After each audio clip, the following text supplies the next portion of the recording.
The question is that the motion be agreed to. Nikki Wagner. Thank you, Mr. Speaker. And thank you, Eugenie Sage, for your introduction to this bill by Materia Ture. This bill was conceived during the time back in 2010 when the government was looking for feedback on its discussion paper, maximising our mineral potential, stocktake of Schedule 4 of the Crown Minerals Act and beyond. Like most members' bills, it was designed to draw attention to the Schedule 4 debate and to raise the members' profile. But it has done that job and is now unnecessary, and I will explain why. But I also want to note that this Parliament should not be passing legislation unless it adds real value. Excessive, complex and unnecessary legislation is an expensive indulgence, and the temptation for parliamentarians to pass bills just because they can, regardless of quality, should be resisted. At the time that the bill was drafted, the government was talking about mineral resources that were spread across our country and the large proportion of mineral potential being under Schedule 4. The government talked about the dilemma that the location of our mineral wealth caused us, because sometimes the richest minerals depositors are in places where conservation, cultural or tourism values are high. New Zealanders want a more prosperous country.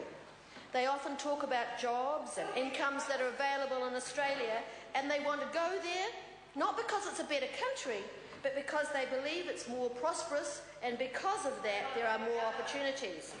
The jobs, the incomes and the opportunities that are available in Australia are not there because the economy is stronger than ours across the board, but because their economy is underpinned by mining. New Zealanders want a more prosperous country, but they also want to conserve our natural environment, and that is the tension. In its discussion document, the government agreed with the average New Zealander, saying that it was determined to see living standards in New Zealand rise, but it did not want to see conservation values lost or our clean green image sacrificed. The government ensured people that it would not be removing large sections from the protection avoided by Schedule 4, but it was keen to make the most of New Zealand's mineral resources in an efficient and environmental responsible way, and was seeking input from the community before making any decisions. But as the discussion continued, the public of New Zealand made it very clear that they did not want mining on Schedule 4 land. So the government listened. The public had spoken, and Ministers Brownlee and Wilkinson respected public opinion and ruled out any changes to Schedule 4 land. And in fact, quite voluntarily, they actually improved the status quo by adding 14 more parcels of land totalling 12,400 hectares to Schedule 4. And they also agreed that in the future, all areas given classifications equivalent to the current Schedule 4, such as national parks and marine reserves, would automatically become part of Schedule 4.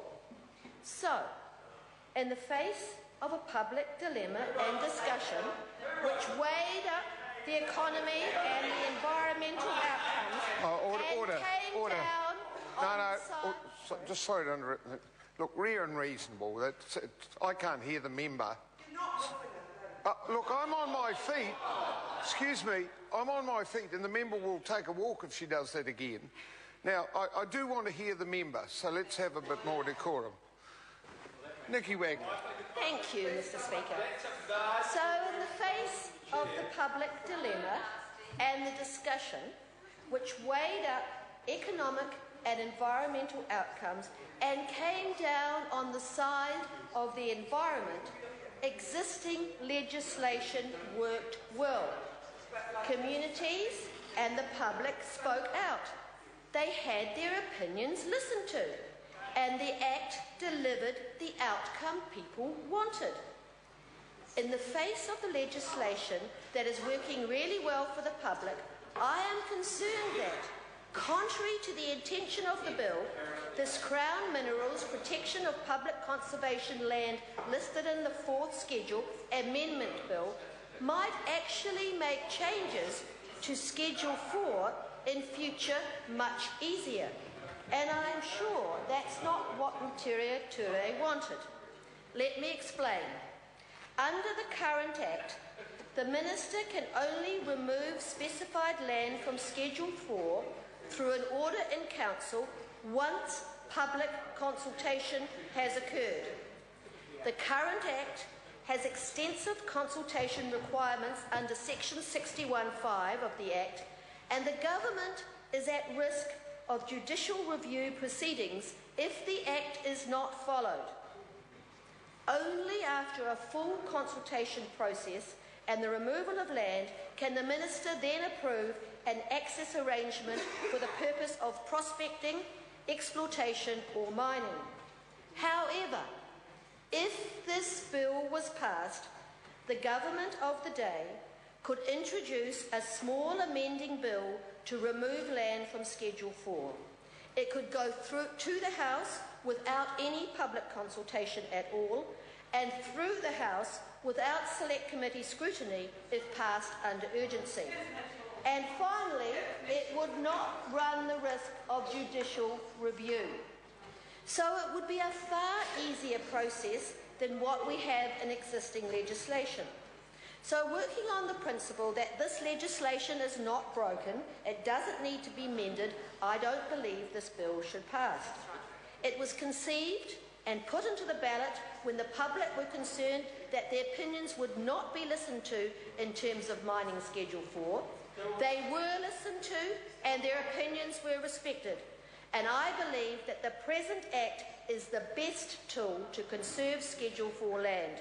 It requires extensive public consultation, and any government not following that process could face up with judicial review. It worked successfully for the public last year, and we do not need any further legislation. I do not support this bill. Honourable Ruth Dyson.